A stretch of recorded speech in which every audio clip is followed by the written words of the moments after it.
Bonjour à toutes et à tous et bienvenue sur le podcast expert du salon Baby. Aujourd'hui, nous allons parler de la colère chez l'enfant et comment réussir à la gérer. Je m'appelle Victor d'Herbemont, je suis cofondateur de Gazooey, une application mobile dédiée aux parents pour accéder à du contenu pédagogique professionnel pour accompagner l'éveil de leur enfant entre 0 et 5 ans. Pour cet épisode, je suis accompagné de Virginie Perbal, sophrologue, consultante en parentalité et formatrice petite enfance. Bonjour Virginie. Bonjour Victor, bonjour à tous. Merci beaucoup de nous accorder un peu de temps et de participer à ce podcast. Ni une ni deux, commençons tout de suite en parlant de ce sujet de la colère chez les enfants. Est-ce que déjà vous pouvez nous en parler un peu plus et en particulier pourquoi sommes-nous si démunis devant la colère de notre enfant ? Oui, alors en fait la colère de notre enfant prend généralement des proportions qui sont assez inadaptées pour nous adultes. Il peut se rouler par terre, se mettre à crier ou encore à pleurer. Alors on va se dire, nous adultes, qu'il fait un caprice. Et cela nous paraît du coup intolérable et on va rentrer dans un rapport de force avec notre enfant. Pourtant, jusqu'à l'âge de 3-4 ans, un enfant n'est pas en mesure de faire des caprices. En fait, il est tout bonnement pas équipé pour ça. Le caprice, en fait, c'est une forme de manipulation qui tendrait à dire que l'enfant aurait une logique assez développée pour anticiper les réactions des adultes. Par exemple, il pourrait se dire, si je me mets à crier et à pleurer très très fort, il y a fort à parier que maman va avoir honte dans le magasin et qu'elle cédera pour m'acheter ce jouet. Vous comprenez que ce mécanisme est assez compliqué et que le cerveau de l'enfant, en fait, n'est pas assez mature pour avoir ce cheminement. Les frustrations chez les tout-petits sont nombreuses et en fait, elles sont ressenties de façon très très importante. C'est un vrai tsunami émotionnel pour eux. Il n'a pas les moyens de contrôler sa colère et cette émotion est trop intense. Il aura besoin de l'adulte pour l'aider à gérer. Ce que je voulais rajouter, c'est que la colère n'est d'ailleurs pas une émotion négative parce qu'elle a une utilité importante. Elle nous oblige à réagir face à quelque chose que nous considérons injuste, quelque chose qui ne nous convient pas. Elle fait partie du développement de l'autonomie de l'enfant et cette expression disproportionnée n'est finalement due qu'à l'immaturité de son cerveau. D'accord, ok. Donc ce que je comprends, c'est qu'éventuellement même la colère est nécessaire éventuellement même pour le développement de cet enfant. Et donc, vu que c'est nécessaire, est-ce qu'on peut identifier les situations qui peuvent déclencher la colère ? Oui, en fait, la plupart des colères, elles vont intervenir quand l'un des 5 besoins fondamentaux n'est pas respecté. Alors ces 5 besoins, ça va être le besoin d'intégrité physique, qui va être lié à la survie, le besoin d'appartenance, le fait d'être aimé et de partager, le besoin de liberté, et enfin le besoin de plaisir et le besoin de compétence, c'est-à-dire pouvoir faire les choses tout seul. La colère, en fait, va être la réponse à un de ces besoins qui n'est pas entendu. Ce qui explique qu'à l'âge de 2 ans, par exemple, l'enfant ait besoin de montrer qu'il peut se débrouiller tout seul. Il pourra alors se mettre en colère quand il voudra s'habiller tout seul ou manger tout seul et qu'il n'y arrivera pas, ou alors qu'un adulte voudra le faire à sa place. Il y a aussi des situations qui peuvent être identifiées comme à risque. Alors je vais vous en citer quelques-unes. Par exemple, quand il ne peut pas faire ce qu'il souhaite ou qu'il n'arrive pas à le faire. Quand il va être dépassé par un sentiment d'impuissance, de frustration. Quand il est fatigué, quand il a faim. Quand il ne réussit pas à faire quelque chose et qu'il souhaite l'accomplir tout seul.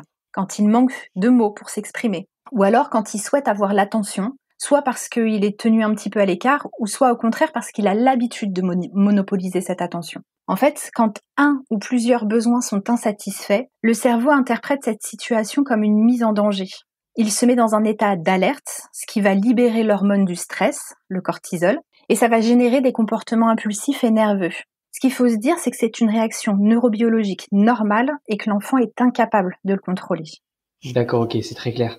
Et donc par rapport à ça, vu que encore une fois, on a beaucoup de mal à le contrôler, etc., j'imagine que c'est très lié, comme vous l'avez dit, au développement de l'enfant. Est-ce que on peut aider le tout petit dans la découverte de cette émotion en particulier et des autres même plus généralement ? Alors oui, on peut aider, je pense que c'est d'ailleurs fondamental. La première chose à faire, ça va être de relativiser et de se dire qu'un enfant qui est en colère, il cherche pas à vous provoquer.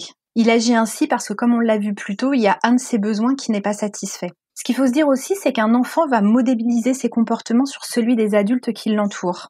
Il faut donc, dans un premier temps, être soi-même zen, prendre assez de recul pour gérer la situation, si on souhaite que son enfant apprenne à appréhender positivement ses émotions. On va ensuite essayer de comprendre ce qu'il y a derrière ces comportements inadaptés. Autrement dit, pourquoi il réagit comme ça ? Quels sont ses besoins ? Voyons, on va se placer en fait dans une situation d'empathie et de bienveillance. Est-ce qu'il a bien dormi ? Est-ce qu'il a bien mangé ou bu ? Est-ce que je lui ai apporté assez d'attention, assez de câlins ? Est-ce qu'il n'a pas été trop surstimulé par le bruit, par les sollicitations extérieures ? Et la troisième étape, ça va être de comprendre ce qui se passe dans sa tête. Alors vous allez me dire que c'est difficile de savoir, mais simplement le fait de se poser la question va vous mettre dans cette position d'empathie qu'on recherche. Et du coup, on va être plus ouvert et plus à l'écoute de ses besoins. Alors pour récapituler, premièrement, on relativise pour montrer le bon exemple. Deuxièmement, on essaye de comprendre ce qu'il y a derrière ces comportements adaptés. Et troisièmement, on va changer son point de vue en essayant de comprendre ce qui se passe dans sa tête. Mais à partir du moment où la colère arrive, comment est-ce qu'on fait pour arrêter une crise de colère? Eh bien, on va voir que derrière chaque émotion, il y a un besoin à décrypter qui permet une réponse adaptée et, dans l'idéal, empathique. Il ne faut pas vouloir arrêter la colère coûte que coûte. En fait, la colère, elle va avoir une phase de charge quand le stress monte et une phase de décharge quand le stress explose. Si vous coupez l'enfant alors qu'il est au début de sa phase de décharge, il risque d'avoir un niveau de stress encore élevé et du coup, à la prochaine contrariété, il explosera à nouveau. Pour parler du stress chez les enfants, moi j'aime bien prendre l'image d'un gros ballon de baudruche qui se gonfle à chaque frustration ou à chaque contrariété. Si on ne permet pas au ballon de se dégonfler, qu'est-ce qui va se passer? Le ballon va continuer de grossir encore jusqu'à ce qu'il explose. Et bien c'est exactement comme ça que se passent en fait les colères des enfants. Si nous, adultes, nous avons plusieurs façons de gérer notre stress, par exemple aller faire du sport, prendre un bon bain chaud, papoter avec un ami, lire un bon livre, ou que sais-je encore, les petits, eux, ont des moyens qui vont être très limités. La seule façon finalement qu'ils vont avoir de décharger toutes ces tensions, ça sera de pleurer pour pouvoir libérer tout le cortisol qui va être accumulé. L'idée n'est donc pas d'arrêter ou d'éviter la colère, mais bien de l'accueillir. Alors c'est vrai que c'est une notion qui n'est pas forcément évidente, mais il faut garder en tête qu'un enfant qui vit sa colère est en général beaucoup plus calme et beaucoup plus agréable ensuite une fois que cette colère est passée. D'accord, ok. Donc j'imagine maintenant dans la tête des parents qui nous écoutent, qui parfois les colères peuvent être ingérables, peuvent être trop grosses, en particulier dans le magasin. D'un point de vue très très très pratique, vous avez pris l'exemple de l'enfant fait la colère dans le magasin. Qu'est-ce qu'on peut faire? Comment on fait pour gérer les grosses crises de colère? Alors, chez le tout petit, c'est la pulsion qui va primer sur la raison. Quand un enfant se met en colère, on a vu que du coup son cerveau libère du cortisol. Ce qu'il va falloir, c'est nous lui apporter l'antidote, c'est-à-dire l'ocytocine, qui est l'hormone de l'attachement et l'hormone du lien social. Concrètement, quand il va se mettre à exploser de colère, prenez-le dans vos bras le plus possible avec de l'amour et de l'empathie. Il a besoin de vous. Il peut arriver parfois que votre enfant refuse que vous le preniez dans les bras. Dans ce cas-là, touchez-lui la peau. On sait maintenant que le contact peau à peau est un formidable outil de libération de cette ocytocine. Dites-lui que vous êtes là pour lui, même en pleine tempête finalement. Cette libération d'ocytocine va aider à apaiser la partie du cerveau qui gère les émotions et on va l'aider aussi à développer son intelligence émotionnelle. En fait, il va falloir le rendre acteur en lui proposant des alternatives. En fonction de son âge, l'enfant a besoin de développer ses propres ressources.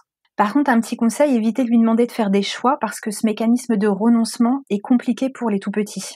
Gardez en tête que c'est pas lui qui s'oppose et qui impulse ce rapport de force. Lui, finalement, il découvre son environnement et il découvre ce qu'il est possible ou pas de faire. C'est l'adulte qui entre dans ce mécanisme parce qu'en général, il supporte pas que l'enfant n'aille pas dans son sens.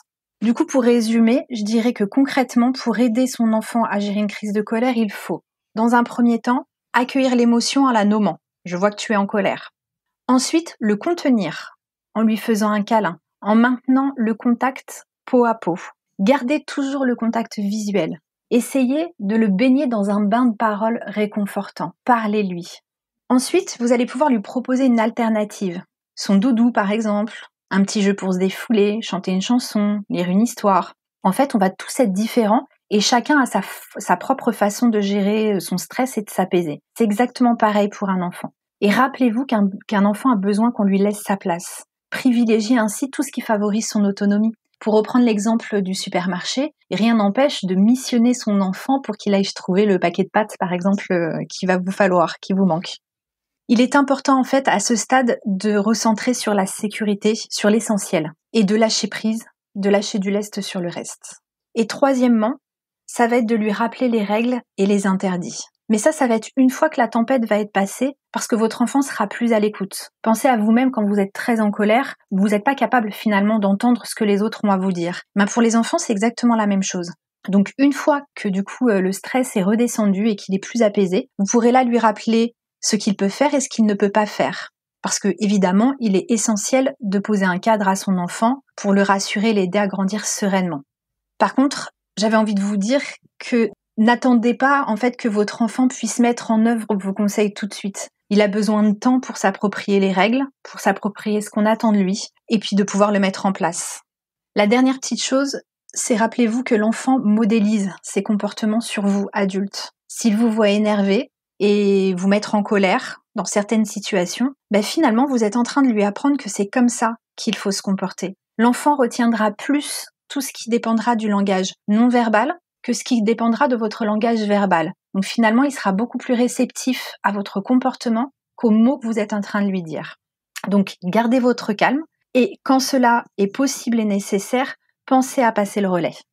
C'est top, c'est très clair. Merci beaucoup Virginie en tout cas pour ces différents détails et cas d'usage très très pratiques. Pour terminer, est-ce que vous avez des petites ressources peut-être à nous conseiller sur ce sujet ? Alors oui, je vais vous proposer en fait 2 livres qui sont pour moi très importants. Le premier, ça va être celui d'Héloïse Junier, qui est psychologue en crèche et qui a écrit le manuel de survie des parents. Vous voyez, très parlant. Et le deuxième, c'est évidemment un incontournable, celui d'Isabelle Filiosa. Alors même si tous ces livres sont enrichissants, je vous conseille quand même de lire Au cœur des émotions de l'enfant, qui est un livre très complet et qui permet de bien comprendre ce qui se passe dans la tête de nos tout petits.